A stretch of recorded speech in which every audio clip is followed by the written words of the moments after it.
नमस्कार दोस्तों, मैं महेंद्र रघुवंशी। स्वागत है आपके अपने YouTube channel MR education point में। जैसा कि आप जानते हैं, जब भी कोई नई वैकेंसी, नई भर्ती प्रदेश में आती है तो उसकी संपूर्ण जानकारी मैं आपको वीडियो के माध्यम से लाता हूं। आज के वीडियो में हमारे उन सभी साथियों के लिए खुशखबरी है जो 12वीं पास हैं। ऐसे ही आज मध्य प्रदेश कर्मचारी मंडल व्यापम के द्वारा एक नई भर्ती का विज्ञापन जारी किया गया है, जो आज की वीडियो में हम बात करेंगे मध्य प्रदेश ग्रुप 4 जैसे कंप्यूटर ऑपरेटर, स्टेनोटाइपिस्ट, सहायक ग्रेड 3 एवं आशु लिपिक के पदों पर भर्ती के बारे में। वीडियो को बिल्कुल भी स्किप ना करें। जैसा कि आज से 7 दिन पहले 6 दिसंबर 2022 को मैंने एक आने वाली भर्ती के बारे में वीडियो के माध्यम से आपको जानकारी दी थी। आज उस भर्ती का विज्ञापन व्यापम के द्वारा जारी कर दिया गया है। आज मैं इस वीडियो में आपको इस भर्ती से संबंधित कुछ महत्वपूर्ण बिंदुओं पर जानकारी देने वाला हूं, तो आप बिल्कुल ध्यान से सुनें और नोट करते रहें एवं बिल्कुल वीडियो को स्किप ना करें। उससे पहले अगर आप चैनल पर नए आए हैं तो चैनल को सबसे पहले सब्सक्राइब करके बेल आइकन को प्रेस कर लीजिए, जिससे आने वाली भर्ती की नोटिफिकेशन आपको मिलते रहें। तो चलिए आज की वीडियो में हम बात करेंगे।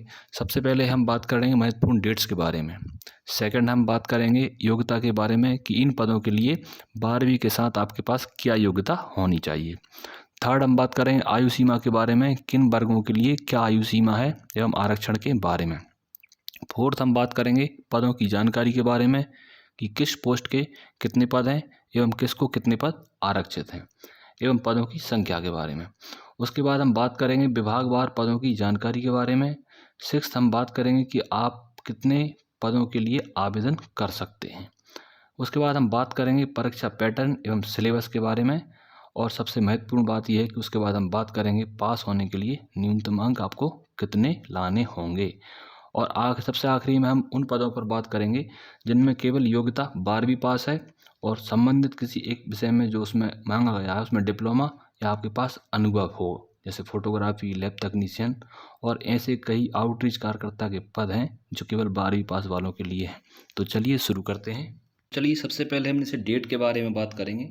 तो आवेदन पत्र भरने के लिए जैसे सहायक ग्रेड 3, स्टेनोटाइपिस्ट और सी ग्रेड लेखक के पदों पर जो भर्ती निकाली गई है मध्य प्रदेश PEB के द्वारा, कर्मचारी चंड मंडल भोपाल के द्वारा, उन पदों के लिए नियम पुस्तिका क्या है। जैसे आवेदन पत्र भरने की प्रारंभिक तिथि है 6/3/2023, मतलब आवेदन 6 मार्च 2023 से भराना स्टार्ट होंगे और अंतिम तिथि है उसकी 20/3/2023, यानी कि 20 मार्च 2023 अंतिम तारीख है फॉर्म भरने की। ठीक है, ऐसे ही संशोधन करने की तिथि है 6/3/2023 से 25/3/2023, यानी 6 मार्च 2023 से 25 मार्च 2023 तक आप उसमें संशोधन कर सकते हैं अगर आपकी कुछ जानकारी गलत भरा गई हो। ठीक है, अब फीस की बात करते हैं। अनारक्षित अभ्यर्थियों के लिए 500 रुपये फीस है और अन्य जो जातियां हैं, ठीक है, जो रिजर्व कैटेगरी है उनके लिए 250 रुपये परीक्षा फीस रखी गई है। ठीक है, बैकलॉग पदों पर कोई भी शुल्क नहीं है, उनको डायरेक्ट वो भराएंगे। ठीक है, उसके बाद जैसे हम बात करेंगे परीक्षा की दिनांक एवं दिन के बारे में। तो परीक्षाएं दिनांक 5/8/2023 से प्रारंभ होंगी। अब वो परीक्षाएं कब तक चलेंगी, फॉर्म भराने के अनुसार वो परीक्षाएं चलेंगी। एक दिन में 2 शिफ्ट होंगी या 3 शिफ्ट होंगी। वो फॉर्म भरने के बाद जैसे ही परीक्षा आएगी और हॉल टिकट जारी होंगे तो उसमें आपको उसकी जानकारी मिल जाएगी। जैसे मध्य प्रदेश व्यापम के द्वारा जिन पदों पर भर्ती निकाली गई है, ये विभिन्न विभागों में जो ग्रुप 4 के जो पद खाली हैं उनके लिए आज नोटिफिकेशन जारी कर दिया गया है। तो उससे पहले मैं 3 महत्वपूर्ण चीज़ें आपको बता दूं। जब आप फॉर्म भरेंगे उसके लिए आवेदन करने से पहले आपके पास क्या महत्वपूर्ण चीज़ें होनी चाहिए। सबसे पहले अगर आपका MP रोजगार पोर्टल पर पंजीयन नहीं है रोजगार कार्यालय में, तो सबसे पहले जाकर आप पंजीयन करवा लीजिए।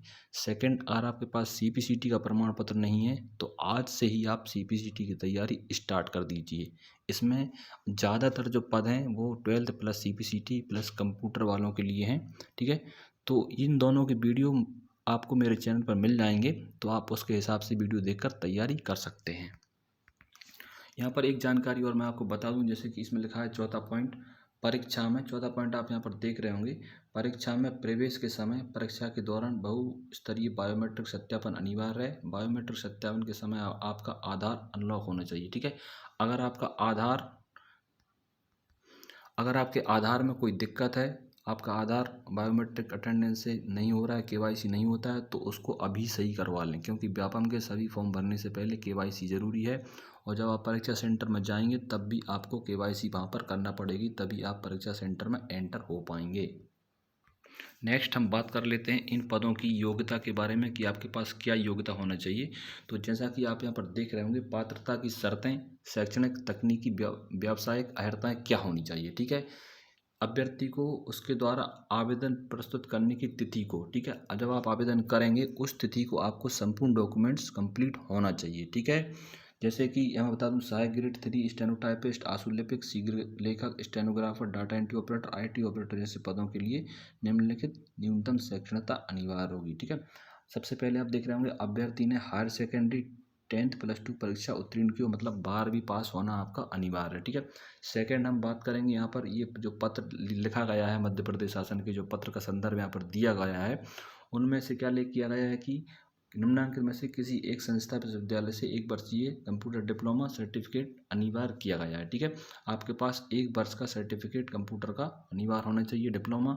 अगर 1 वर्ष का नहीं है और आपके पास डिग्री है, ठीक है, डिग्री में क्या आता है, जैसे BCS IT से MCA, BCA, MSc ITCS, BSc ITCS, MTech, MCA, ME, ये डिग्रियाँ भी आपके पास है, तब भी आप इसमें पात्र होंगे। ठीक है, उसके अथवा क्या लिखा हुआ है, ICT से अनुमोदित पॉलिटेक्निक डिप्लोमा, कंप्यूटर साइंस से अगर किसी ने करा है, कंप्यूटर एप्लीकेशन से करा है या इंफॉर्मेशन टेक्नोलॉजी से करा है, तब भी आप इसमें एलिजिबल हैं आवेदन करने के लिए। ठीक है, उसमें टीप, महत्वपूर्ण टीप क्या है, BSc BCom अन्य उपाधियाँ जिनमें केवल एक विषय कंप्यूटर के रूप में रहता है, वह कंप्यूटर के सर्टिफिकेट में मान्य नहीं होंगी। ठीक है, थर्ड हम बात करेंगे मध्य प्रदेश शासन विज्ञान एवं प्रौद्योगिकी विभाग द्वारा आयोजित कंप्यूटर प्रमाणीकरण दक्षता परीक्षा, मतलब CPCT, आपको हिंदी टाइपिंग 20 शब्द प्रति मिनट एवं इंग्लिश टाइपिंग 30 शब्द प्रति मिनट की गति से उत्तीर्ण करने का सर्टिफिकेट प्रमाण पत्र आपके पास होना चाहिए।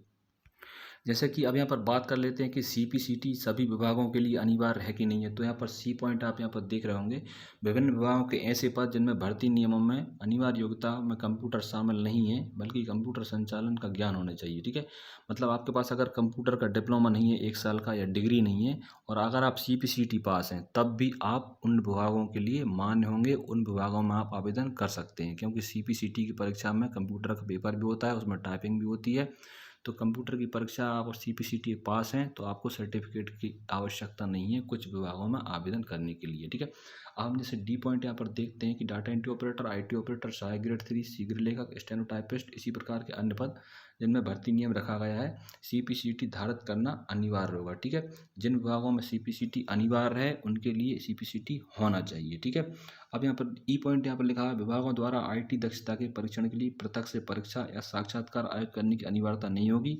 क्योंकि अगर आपके पास CPCT है तो कोई भी विभाग आपकी दक्षता के लिए कोई टेस्ट नहीं लेगा, मतलब आप कंप्यूटर में दक्ष हैं ये मान लिया उसमें जाएगा। ठीक है, अब जैसे कुछ पद शीघ्र लेखक और स्टेनोग्राफर के हैं, तो उनके साथ क्या योग्यता होनी चाहिए। उनके साथ सबसे पहले आप 12th पास होना चाहिए, 1 साल का कंप्यूटर का डिप्लोमा होना चाहिए, और यहाँ पर आप देख रहे होंगे मान्यता प्राप्त विश्वविद्यालय से 100 शब्द प्रति मिनट की गति से हिंदी शीघ्र लेखन परीक्षा उत्तीर्ण हो। ठीक है, किसके लिए, शीघ्र लेखक और स्टेनोग्राफर के लिए। ठीक है, 100 शब्द प्रति मिनट से, जैसे ITI में स्टेनो की जो परीक्षा होती है, स्टेनो से जो ITI होती है 1 वर्ष का कोर्स होता है, उसमें अगर आप 100 वर्ड पर मिनट से पास हैं तो आप शीघ्र लेखक और स्टेनोग्राफर पद के लिए आवेदन कर सकते हैं।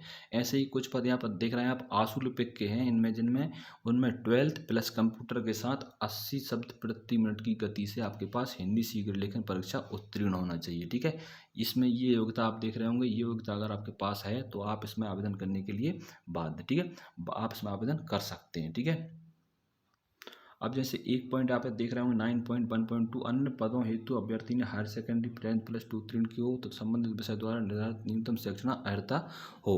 तो ऐसे कुछ विभागों के ऐसे पद हैं जिनमें केवल 12th है, 12th पास होना चाहिए और संबंधित में आपके पास योग्यता या प्रमाण पत्र होना चाहिए। तो उन पदों के बारे में भी आपको मैं लास्ट के इस वीडियो में बताऊंगा। ठीक है, तो वीडियो में बिल्कुल भी जुड़े रहें, वीडियो को बिल्कुल भी स्किप ना करें। उससे पहले मैं बता दूं कि मैंने मध्य प्रदेश शासन की ऐसी 10 भर्तियों के बारे में वीडियो बनाए हुए हैं जो उनकी भर्ती आने वाली है। ठीक है, ऐसे ही इस भर्ती का वीडियो भी मैंने बनाया था, तो आप देख रहे होंगे इसका नोटिफिकेशन आज आ चुका है। तो ऐसे ही मैंने मध्य प्रदेश शासन की जो 10 बड़ी भर्तियाँ हैं विभिन्न विभागों की, उनके संबंध में मैंने वीडियो बनाए हैं और वो भर्तियाँ भी आने वाली हैं, उनके नोटिफिकेशन आने वाले हैं। तो आप अगर वो वीडियो देखना चाह रहे हो तो आप मेरे चैनल पर वो वीडियो देख सकते हैं।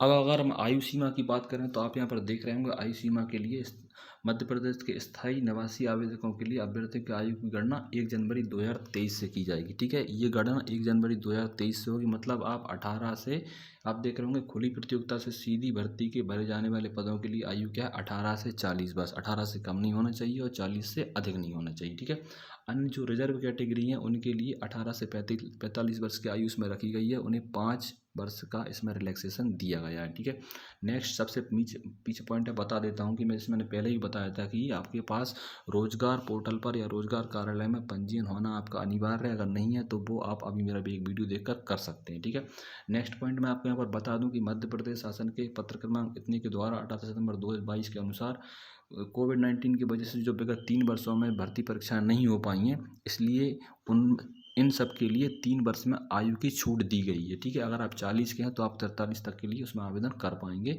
तो इनमें छूट दी गई। ठीक है, अब नेक्स्ट हम बात करेंगे जैसे इसमें आरक्षण किसको कितना आरक्षण, उसके बारे में बात करेंगे। तो आप यहाँ पर देख रहे होंगे अनुसूचित जाति के लिए 20% आरक्षण है, पिछड़े वर्ग के लिए 27% आरक्षण, अनुसूचित जाति के लिए 16% और आर्थिक रूप से कमजोर मतलब EWS के लिए 10% का आरक्षण रिजर्व है।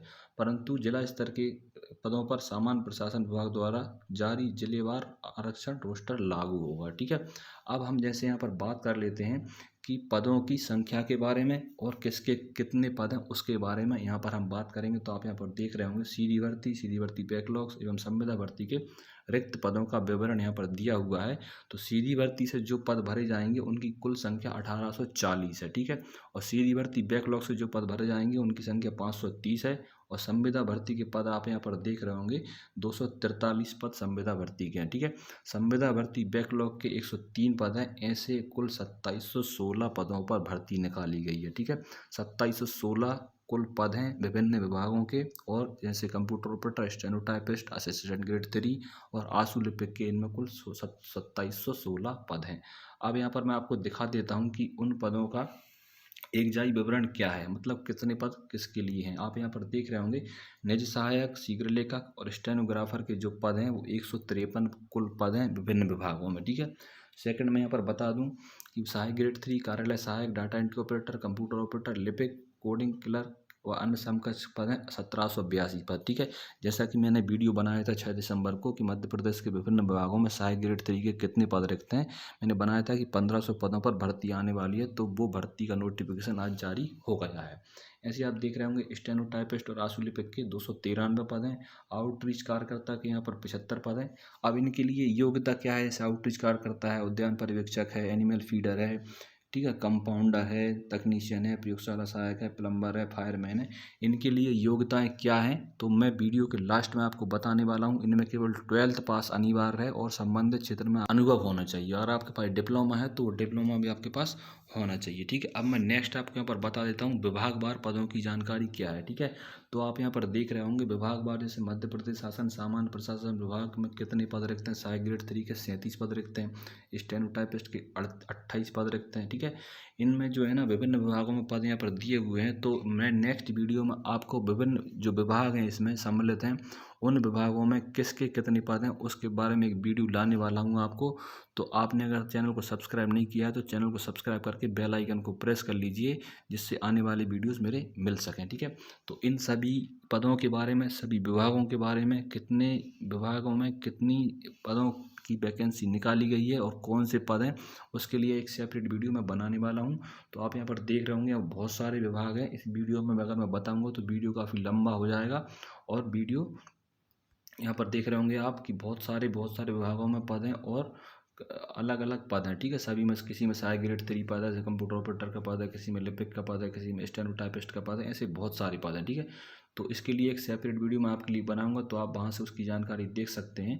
पूरा मैं विभाग वाइज एक वीडियो आपके लिए बनाऊंगा कि विभाग में कौन से विभाग में कितने पद हैं। ठीक है, अब जैसे मैं यहाँ पर बात करूँ कि मध्य प्रदेश कर्मचारी मंडल भोपाल के परीक्षा संचालन के नियम और निर्देश क्या हैं। ठीक है, तो आप यहाँ पर देख रहे होंगे कि शैक्षणिक अर्हताएँ जो हैं वो आपको फॉर्म भरने से पहले अनिवार्य होना चाहिए, कंप्लीट होना चाहिए। ठीक है, आप यहाँ पर देख रहे होंगे आवेदक को विभिन्न पदों हेतु केवल एक ही आवेदन पत्र प्रस्तुत करना अनिवार्य है। ठीक है, जितने भी पदों के लिए आप फॉर्म भर रहे हैं एक ही फॉर्म आपको भरना है। उसमें आपको पदों का प्रेफरेंस देना है कि कौन से पद को आप पहले नंबर पर रखेंगे, कौन से पद को आप दूसरे नंबर पर रखेंगे। ठीक है, मान लो आप 20 पदों के लिए इसमें फॉर्म भरते हैं तो उनको किस क्रम में आपको रखना है वो आप अपने हिसाब से उसमें रख सकते हैं। ठीक है, लिखा हुआ है अभ्यर्थी अपनी प्राथमिकता उल्लेख करते हुए एक से अधिक पदों के लिए विकल्प यहाँ पर दे सकते हैं। ठीक है, तो उनके लिए आप विकल्प अपने अपने हिसाब से आप दे सकते हैं। और आवेदक के पास न्यूनतम शैक्षणिक अर्हता है, आवेदन पत्र भरने की तिथि को अनिवार्य रूप से पूर्ण होना चाहिए। ठीक है, जैसे जिस दिन आप फॉर्म भर रहे हैं उस दिन आपकी पूरी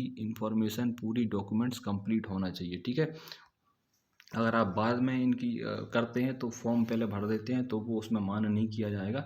नेक्स्ट अब मैं आप बता देता हूँ कि पाठ्यक्रम क्या है, इसका सिलेबस क्या है, परीक्षा का पैटर्न क्या है। ठीक है, परीक्षा का पूरा पैटर्न रहेगा ऑनलाइन CBT बेस्ड रहेगा। ठीक है, कंप्यूटर बेस्ड एग्जाम रहेगा, पूरा ऑनलाइन एग्जाम होगा और उसमें आपकी आधार KYC से एंट्री होगी। ठीक है, तो यहाँ पर मैं सिलेबस के बारे में आपको बता देता हूँ। अब यहाँ पर आप सिलेबस की जानकारी देख लीजिए। जैसे कि 100 अंक का पेपर होगा। ठीक है, इसमें कितने अंक का पेपर होगा, 100 अंक का पेपर इसमें होगा। तो यहाँ पर आप देख रहे होंगे कुल 100 अंकों का पेपर इसमें होगा और 100 प्रश्न इसमें आ सकते हैं। ठीक है, 100 अंक का पेपर होगा और 100 प्रश्न इसमें आएंगे। तो कौन से सब्जेक्ट के 100 प्रश्न आएंगे आप यहाँ पर देख लीजिए। सामान्य ज्ञान, सामान्य हिंदी, सामान्य अंग्रेजी, सामान्य गणित, सामान्य कंप्यूटर ज्ञान, सामान्य अभिरुचि। ठीक है, जो 6 सब्जेक्ट यहाँ पर लिखे हुए हैं इनके 100 क्वेश्चन आएंगे। ठीक है, तो कितने क्वेश्चन किसके आएंगे, तो मुझे ऐसे ही इसमें लग रहा है कि 20-20 क्वेश्चन सभी के आ सकते हैं। ठीक है, या तो 15-15 क्वेश्चन सभी के आ सकते हैं। तो उस हिसाब से आप तैयारी कीजिए कि सामान्य ज्ञान के क्वेश्चन मेरे हिसाब से ज़्यादा रहेंगे, भी सामान्य कंप्यूटर के ज़्यादा रहेंगे, सामान्य गणित के ज़्यादा रहेंगे। ठीक है, सामान्य अभिरुचि के क्वेश्चन ज़्यादा रहेंगे, बाकी हिंदी अंग्रेजी क्वेश्चन हो सकता है कम इसमें आ जाएँ। तो आप तैयारी अभी से स्टार्ट कर दीजिए। जो डॉक्यूमेंट आपके कंप्लीट नहीं है वो आप डॉक्यूमेंट कंप्लीट करवा लीजिए। अब नेक्स्ट इसमें हम बात करेंगे, यहाँ पर आप देख रहे होंगे कि किसको कितने पासिंग मार्क्स लाना अनिवार्य है। ठीक है, जैसा कि यहाँ पर लिखा है अहरकारी अंक। ठीक है, तो जो जनरल वाले जो अभ्यर्थी हैं उनके लिए 50% अंक लाना अनिवार्य है। ठीक है, मान लो 100 अंक का पेपर है तो आपको उसमें 50 अंक लाना अनिवार्य है। और बाकी जो रिजर्व कैटेगरी है उनके लिए 40% अंक लाना अनिवार्य है। उसमें EWS को भी शामिल किया गया है। EWS के लिए भी 40% अंक लाना अनिवार्य है। जैसे कि 100 अंक का पेपर है तो आपको उसमें 40 अंक लाना ही होंगे, तभी आपको उसमें विचार किया जाएगा, नहीं तो आप उसमें फेल माने जाएंगे। ठीक है, अब नेक्स्ट मैं यहाँ पर बता दूँ आपको कि इसके लिए आप जो मैंने जो बताया था आपके कुछ 12th पास और संबंधित क्षेत्र में डिप्लोमा या अनुभव वाले प्रमाण पत्र जो हैं, जो पद हैं उनके बारे में यहाँ पर जानकारी बता दूँ। जैसे निधि सहायक की जो पद है उसमें 12th पास प्लस उसके साथ स्टेनो वगैरह भी मांगेंगे। लेकिन प्रयोगशाला सहायक का जो पद है उसमें 12वीं फिजिक्स या बायोलॉजी के साथ आपके पास होना चाहिए, आप 12वीं पास होना चाहिए। ठीक है, फोटो कला सहायक का जो पद है 12वीं के साथ फोटोग्राफी का डिप्लोमा या अनुभव आपके पास होना चाहिए। एनिमल फीडर का जो पद है 12वीं के साथ आपके पास उस क्षेत्र का कार्य अनुभव होना चाहिए। नेक्स्ट मैं यहाँ पर बता दूं बागवानी निदेशक 12वीं पास प्लस बागवानी का आपके पास अनुभव होना चाहिए। ऐसे बहुत सारे पद हैं, कम से कम ऐसे 200 से 300 पद हैं जिनके लिए केवल 12th योग्यता रखी गई है और संबंधित क्षेत्र में आपके पास अनुभव उसमें रखा गया है। जैसे लेखापाल यहाँ पर देख रहे होंगे 12वीं के साथ 12वीं कॉमर्स के साथ होना चाहिए। ठीक है, और BCom वालों को उसमें प्राथमिकता दी जाएगी। आउटरीच कार्यकर्ता संविदा 12th पास किसी का विभाग में कार्य का अनुभव होना चाहिए। जैसे महिला बाल विकास में अगर आपने आउटरीच कार्यकर्ता का काम किया हुआ है तो उसमें आपको 12वीं के साथ उसका अनुभव लगाना पड़ेगा। और ये संविदा बेस्ड वैकेंसी है आउटरीच कार्यकर्ता। अब फायरमैन है, इसमें फायरमैन की बात करें तो 12वीं के साथ फायरमैन का डिप्लोमा आपके पास होना चाहिए। तो इन सभी योग्यताओं के बारे में मैंने आपको बता दिया है कि ये सभी योग्यताएं आपके पास होना चाहिए। ठीक है, और अगर आपके आधार कार्ड में जानकारी सही नहीं है तो आप सबसे पहले आधार कार्ड में जानकारी आपकी सही करवा लीजिए। तो दोस्तों मुझे आशा है कि वीडियो आपको अच्छा लगा होगा। अगर वीडियो आपको अच्छा लगा तो वीडियो को लाइक एवं अपने दोस्तों के साथ शेयर ज़रूर कीजिए। एवं अगर आपने अभी तक चैनल को सब्सक्राइब नहीं किया तो चैनल को सब्सक्राइब करके बेल आइकन को प्रेस कर लीजिए, जिससे मेरे आने वाली वैकेंसी की वीडियो आपको समय पर मिल सकें। तो मिलते हैं दोस्तों एक नई जानकारी, एक नए अपडेट के साथ। जय हिंद, जय भारत।